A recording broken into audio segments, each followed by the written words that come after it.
எங்க அண்ணாமலையுமே விஜயாவை கூப்பிட்டு கண்டிக்க ஆரம்பிக்கிறாரு. எங்க பாரு விஜயா, நீ பண்ற விஷயம் எதுவுமே சரி கிடையாது. நீ சம்மந்தம் இல்லாம இதுக்காக ரோகிணி மட்டும் இந்த மாதிரி தண்டிச்சிட்டு இருக்க. அது பெரிய தப்பு. அது மட்டும் இல்லாம அவ தப்பு பண்ணாதான், அதே நேரம் கூட உன் பையனும் சேர்ந்தான் தப்பு பண்ணிருக்கான். ஆனா நீ அவனை எதுவும் பண்ணாம இந்த மாதிரி ரோகிணி மட்டும் ரொம்பவே தண்டிச்சிட்டு இருக்க. அதை விட முக்கியமா நீ அவளை அடிச்சிட்ட. சரி அடிச்சிட்டு ஓகே, அதெல்லாம் விட்டு அந்த பிரச்சனையெல்லாம் முடிச்சிடலாம் அப்படின்னு சொல்லி பாக்குற நேரத்துக்குள்ள நீ மறுபடியும் அவங்க ரெண்டு பேரும் பிரிச்சு பிரிச்சு வச்சுக்கிட்டு இருக்க. அவங்க ஏற்கனவே புருஷன் முன்னாடியா இருக்காங்க. இப்போ அந்த டைம்ல போயிட்டு நீ போய் பிரிச்சு பிரிச்சு வச்சுட்டு இருந்தா அவங்களுக்குள்ள வந்து ஒரு பெரிய பிரிவன் உண்டாயிடும். அது மட்டும் இல்லாம எங்க ரோகிணியுமே ரொம்பவே மனம் வெறுத்து போயிட்டானா, அப்புறம் மறுபடியும் எங்க மனோஜை விட்டுட்டு மலேசியா போயிட்டானா நீ என்ன பண்ணுவ அப்படின்னு சொல்லி கேட்கறாங்க. உடனே இது கேட்டோன்னு இந்த பக்கம் வந்து விஜயாக்கு தூக்கி வாரி போடுது. நம்ம கொஞ்சம் ஓவரா தான் போயிட்டோம் அப்படின்னு சொல்லி அவங்களுமே யோசிக்க ஆரம்பிக்கிறாங்க.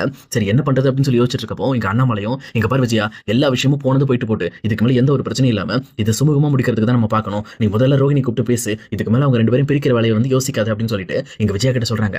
அதே நேரம் இதெல்லாம் கேட்டுட்டு இருந்த மீனாவுமே இங்க முத்துக்கிட்ட, இனிமேல் உங்க அப்பா வந்து இந்த பஞ்சாயத்துல உள்ள இறங்கிட்டாங்க, அதனால ஈக்குவலா எல்லாம் சரியாயிரும் நினைக்கிறேன் அப்படின்னு சொல்லி சொல்றாங்க. உடனே இதை கேட்ட முத்துவுமே, அப்பா வந்துட்டார்ல, அவர் உண்மையுமே திறமசாலி, அவர் உள்ள வந்தாலே போதும், இதுக்கு மேல எல்லா பிரச்சனையும் வந்து சுமூகமா போயிடும் அப்படின்னு சொல்லிட்டு இங்க முத்துவுமே சொல்லிட்டு இருக்காரு. அதுக்கேற்ற மாதிரி இந்த பக்கம் விஜயாவுமே டேரக்டா எங்க மனோஜ் கூப்பிடுறாங்க. கூப்பிட்டது மட்டும் இல்லாம என்னடா அப்படின்னு சொல்லிட்டு ரொம்பவே கேஷுவலா கேட்க ஆரம்பிக்கிறாங்க. ஒன்னும் இல்லாமா அப்படின்னு சொல்லிட்டு அவருமே விஜயோட பேச்சை மீறாமே அங்க விஜய் முன்னாடி நின்று வட்ட அடிச்சிட்டு இருக்காங்க. இதை பார்த்த உடனே சரி ரோகிணிக்கு கால் பண்ணி வர சொல்லு அப்படின்னு சொல்லி சொல்றாங்க. இது கேட்டோன்னு மனோஜ் ரொம்பவே சந்தோஷப்பட்டுட்டு உடனே ரோகிணிக்கு கால் பண்றாங்க. ஆனா ரோகிணிமா அந்த போன் எடுக்க மாட்டேன்றாங்க. அவங்க எங்க இருப்பாங்கன்னு பார்த்தா இந்த பக்கம் வித்யாவோட வீட்டுல தான் இருக்காங்க. அப்ப வித்யாவுமே, ஏண்டி மனோஜ் தானே பண்றான், கால் எடுக்க வேண்டியதானே அப்படின்னு சொல்லி கேட்கிறப்போ எங்க ரோகிணியும் ரொம்ப மன வெறுத்து போயிட்டு, நான் இதுக்கடி கால் எடுக்கணும், நான் அடி வாங்குறப்போ இவர் எனக்கு சப்போர்ட் பண்ணுவார்னு நினைச்சேன். ஆனா அவங்க அம்மாவோட பேச்சு கேட்டுட்டு அப்படியே வந்து சில மாதிரி நின்றுட்டு இருந்தாரு. நான் எந்த அளவுக்கு எனக்கு சப்போர்ட் பண்ணுவார்னு நினைச்சு இந்த விஷயம் எல்லாம் பண்ணணும், அது எல்லாமே எனக்கு ஏமாற்றம் ஆயிடுச்சு அப்படின்னு சொல்லி அவங்களுமே ரொம்ப ஃபீல் பண்ணிட்டு இருக்காங்க. அதே நேரத்தில் இந்த பக்கம் மனோஜுமே என்னன்னு தெரியலமா ரோகிணி கால் எடுக்க மாட்டேன்றாங்க அப்படின்னு சொல்லிட்டு மறுபடியும் ட்ரை பண்ணிட்டே இருக்காங்க. ஆனா ரோகிணி கால் எடுக்கிறதே இல்லை. உடனே இதை பார்த்த உடனே இங்க உடனே மனோஜுமே சரி ஓகே பார்லருக்கு பண்ணி பார்க்கலாம் அப்படின்னு சொல்லி டேரக்டா பார்லருக்கு பண்ணி பார்க்கறாங்க. ஆனா பார்லருக்கு ரோகிணி வரல அப்படின்னு சொல்லி சொல்றாங்க. இது கேட்டோன்னு இந்த பக்கம் மனோஜுமே கொஞ்சம் ஷாக் ஆயிட்டு இருக்காரு. ஆனா கரெக்டா முத்துவுமே இந்த மாதிரி வந்து யாராவது கோச்சுக்கிட்டா அவங்க அம்மா வீட்டுக்கு போவாங்க, சப்போஸ் அம்மா வீடு இல்லைன்னா எங்க போவாங்க, அப்பனா வந்து ஃப்ரெண்ட் வீட்டுக்கு தான் போவாங்க அப்படின்னு சொல்லி கேட்கிறப்போ இங்க வித்யா ஞாபகம் வராங்க. உடனே மனோஜுமே வித்யாக்கு கால் பண்றாங்க. இதை பார்த்து வித்யாவுமே மனோஜ் தான் கால் பண்றாங்க அப்படின்னு சொல்லிட்டு இந்த பக்கம் கால் அட்டன் பண்ணி என்ன சொல்லிட்டு அப்படின்னு சொல்லி கேட்கறாங்க. நான் இல்ல, நான் இங்க வந்தா சொல்றேன்னு மட்டும் சொல்லிக்கிறேன் அப்படின்னு சொல்லி சொல்லிடுறாங்க. இது கேட்டோன்னு இந்த பக்கம் வித்யாவுமே வேற வழி இல்லாம ரோகிணி சொன்ன போய் இந்த பக்கம் வந்து திருப்பி சொல்லிடுறாங்க. அதுக்கப்புறம் வித்யாவுமே ரோகிணியை கூப்பிட்டு, எங்க பாரு ரோகிணி, இந்த மாதிரி நீ வந்து கோவப்பட்டு இருக்கிறதுலாம் வேஸ்டான விஷயம். உன் ஹஸ்பண்ட் எப்பவுமே வந்து எடுப்பார் கைப்பிள்ள மாதிரி தான். அதாவது யார் வந்து அவர் அதிகாரம் பண்ணாங்களோ அவங்களுக்கு கீழே அடங்கி போயிடுவாரு. ஃபர்ஸ்ட் வந்து உங்க அம்மா கீழே பேச்சு கேட்டு இருந்தாரு. இப்போ கடைசியில நீ வந்ததுக்கு அப்புறம் உன்னோட பேச்சு கேட்டு இருந்தாரு. இப்போ மறுபடியும் உங்க அம்மாவோட குரல் ஓங்கின உடனே டேரக்டா உங்க அம்மா கிட்ட போய் சேர்ந்துட்டாரு. இதனால நீ தான் உன் லைஃப் வந்து உன்னோட கண்ட்ரோல்ல வச்சுக்கணும். அதனால இந்த விஷயத்துல நீ வந்து இப்படி இறங்கி போறது சரி இருக்காது. நீ முதல்ல நேர்ல போயிட்டு அவங்க கிட்ட மன்னிப்பு கேட்டுட்டு எல்லா விஷயத்தையும் மறுபடியும் ஸ்டார்டிங்ல இருந்து ஆரம்பி அப்படின்னு சொல்லி சொல்றாங்க. இது கேட்டோன்னு இந்த பக்கம் ரோகிணியுமே சரி ஓகே இப்போ நம்ம போனா தான் கரெக்டா இருக்கும்னு சொல்லிட்டு அவங்களுமே கிளம்பி வீட்டுக்கு வராங்க. எங்க வீட்டுக்கு வந்தோம் மனோஜுமே ரோகிணி அப்படின்னு சொல்லி ஓடி போயிட்டு டக்கு நின்றுறாங்க. இதை பார்த்தோன்னே இந்த பக்கம் வந்து ரோகிணியை ஒரு நிமிஷம் ஷாக் ஆகுறாங்க. ஏன்னா விஜயாவோட கண்ணா சேவிக்கு ஏற்ற மாதிரி தான் இந்த பக்கம் மனோஜுமே ஆடிக்கிட்டு இருக்காரு. இதை தெளிவா புரிஞ்சுக்கிறாங்க. உடனே இந்த பக்கம் வந்து எப்பவும் போல ரோகிணியுமே என்ன மன்னிச்சிருங்க, இதுக்கு மேல நான் இந்த மாதிரிலாம் நடக்காம பாத்துக்கிறேன் அப்படின்னு சொல்லிட்டு இந்த பக்கம் ரோகிணியுமே விஜயோட காலில் விழுந்து மன்னிப்பு கேட்கறாங்க. அதே நேரத்தில் இன்னொரு பக்கத்துல இருக்க மனோஜுமே எங்களையும் மன்னிச்சிருக்கமா அப்படின்னு சொல்லி ரெண்டு பேரும் மன்னிப்பு கேட்டுட்டு இருக்காங்க. உடனே இந்த பக்கம் விஜயாமே இதுக்கு மேல எந்த விஷயத்தையுமே என்கிட்ட மறைச்சு நீங்க பண்ணக்கூடாது. ஏன்னா உங்களுக்காக இந்த வீட்டுல நான் நிறைய இடத்துல பேசியிருக்கேன், நிறைய இடத்துல சப்போர்ட் பண்ணியிருக்கேன். ஆனா எனக்கு எதிராக நீங்க இப்படி பண்ணது எனக்கு ரொம்பவே கஷ்டமாயிடுச்சு, அதனால தான் இப்படி பண்ணேன் அப்படின்னு சொல்லி சொல்றாங்க.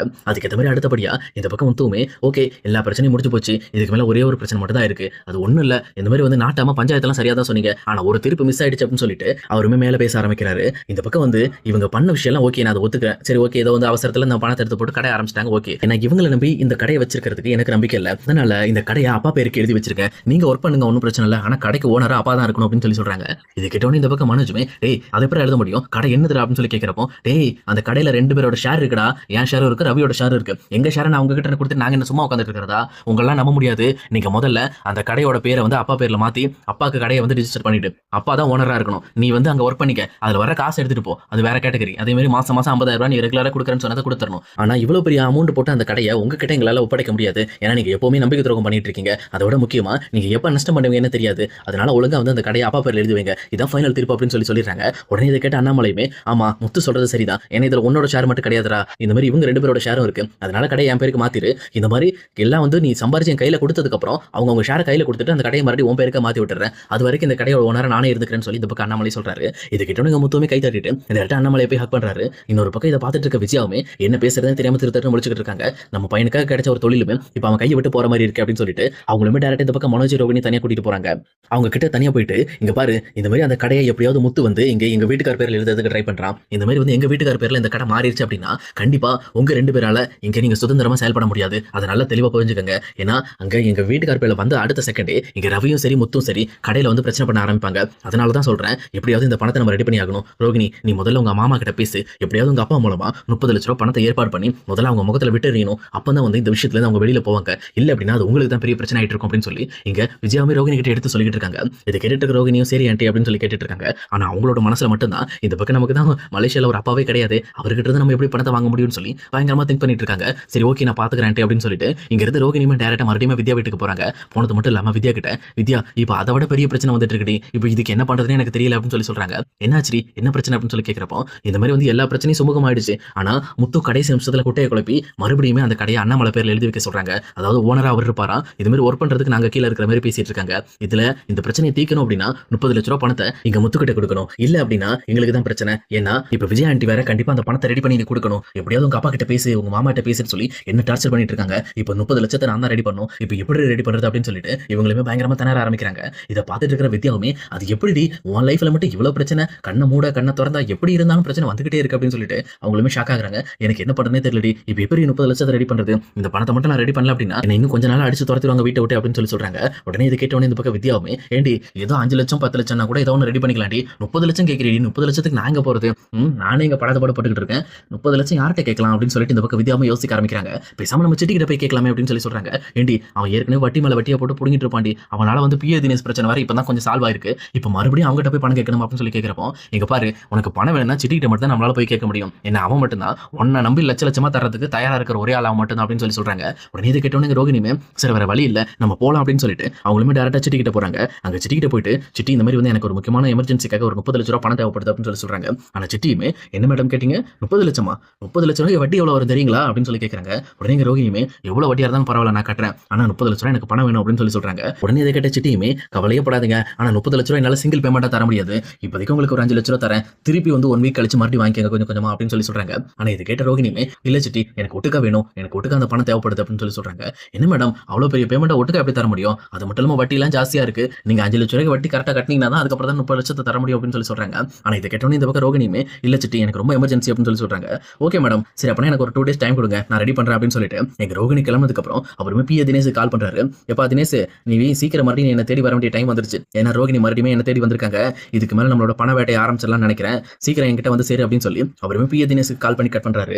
ஒரு பக்கம் சிட்டி பக்கத்துல இருக்க அடியாலுமே எதுக்கு என்ன பிஏ தினேஷ் கூப்பிடுறீங்க அப்படின்னு சொல்லி கேட்கிறப்போ இங்க பாரு இந்த ரோகிணி 30 லட்ச ரூபாய் பணம் கேட்டுட்டு இருக்கு, பணம் கொடுக்கறது வட்டி வாங்குறது நம்மளோட வேலை தான், பட் ஆனா 30 லட்சத்தை 60 லட்சமா வாங்கணும்ல, அதுக்கு முக்கியமான ஆள் அந்த பிஏ தினேஷ் தான், அவனை கையில வச்சிருந்தோம் அப்படின்னா நம்ம போட்ட பணத்தை 2 மடங்கா எடுக்க முடியும்டா, ஏன்னா அந்த அளவுக்கு அவனுக்கு பவர் இருக்கு, அவன் நினைச்சா ரோகிணி என்ன வேணாலும் கண்ட்ரோல் பண்ண முடியும் அப்படின்னு சொல்லி சொல்றாங்க. உடனே இதை கேட்டுட்டு சிட்டியுமே இதுக்கு மேல பாரு நம்ம பிசினஸே டாப் லெவல்ல போகுது, இந்த பொண்ணுக்கு 30 லட்சத்தை கொடுக்குற மாதிரி கொடுத்து பல்கான ஒரு பேமெண்ட் ஆட்டை போட போறோம் பாரு அப்படின்னு சொல்லிட்டு அவங்களுமே ஜாலியா பேசிட்டு இருக்காங்க. ஆனா இன்னொரு பக்கம் அங்க உள்ள இருக்கிற அடியாட்கள் மூலமா இந்த மாதிரி மறுபடியும் ரோகிணி இங்க சிட்டி கிட்ட 30 லட்ச ரூபாய் கடன் வாங்க வந்திருக்காங்க அப்படின்ற விஷயம் இங்க சத்யாக்கு தெரிய வருது. இதை கேட்ட சத்யாவுமே பயங்கரமா ஷாக் ஆயிட்டு இந்த பக்கம் டேரக்டா செட்டுக்கு போய் இங்க முத்துவை பார்க்க போறாங்க. அப்போ அங்க முத்துவுமே வந்து ஒரு ட்ரிப்புக்கு போயிருக்கிறதுனால அங்க இருக்கிற செல்வத்துக்கிட்டையும் மாமா வந்தாருன்னா நான் வந்துட்டு போனேன்னு சொல்லுங்க, அவங்க கிட்ட நான் ஒரு முக்கியமான விஷயம் பேசணும் அப்படின்னு சொல்லி சத்யாவும் இந்த பக்கம் வந்து செட்ல இருக்கிற செல்வத்திட்ட பேசுறாங்க. உடனே என்னாச்சுப்பா இதான் முக்கியமான விஷயமா அப்படின்னு சொல்லி கேட்கிறப்போ ஆமாங்க ஒரு முக்கியமான விஷயம் அப்படின்றப்போ சரி வெயிட் பண்ணு வந்துருவான் அப்படியே ட்ரிப் போயிட்டான் இந்நேரம் வந்துட்டு இருக்க டைம் தான் அப்படின்னு சொல்லி சொல்றாங்க. உடனே இந்த பக்கம் சத்யாவுமே செட்லேயே வெயிட் பண்ணிட்டு இருக்காரு. இங்க சத்யா முத்து வந்ததுக்கு அப்புறம் இந்த விஷயத்தை முத்து கிட்ட சொன்னார்னா இங்க முத்து என்ன ரியாக்ட் பண்ண போறாரு, அதே நேரம் மறுபடியும் இந்த பிரச்சனையை இங்க வீட்டுக்கு கொண்டு போனாங்கன்னா இங்க ரோகிணிக்கு என்ன போகுது அப்படிங்கிற விஷயத்தை இனி வரப்போற எபிசோட்ல நம்ம கண்டிப்பா வெயிட் பண்ணி தான் கைஸ் பார்க்கணும். இந்த வீடியோ உங்களுக்கு பிடிச்சிருக்கும்னு நினைக்கிறேன், பிடிச்சிருந்தா மறக்காம லைக் பண்ணிடுங்க. இதே மாதிரி வீடியோஸ் வேணும் அப்படின்னா நம்ம சேனல் ஞாபகமா சப்ஸ்கிரைப் பண்ணி வச்சுக்கோங்க. ஓகே கைஸ் see you இன்னொரு வேறலான வீடியோல நம்ம மீட் பண்ணலாம்.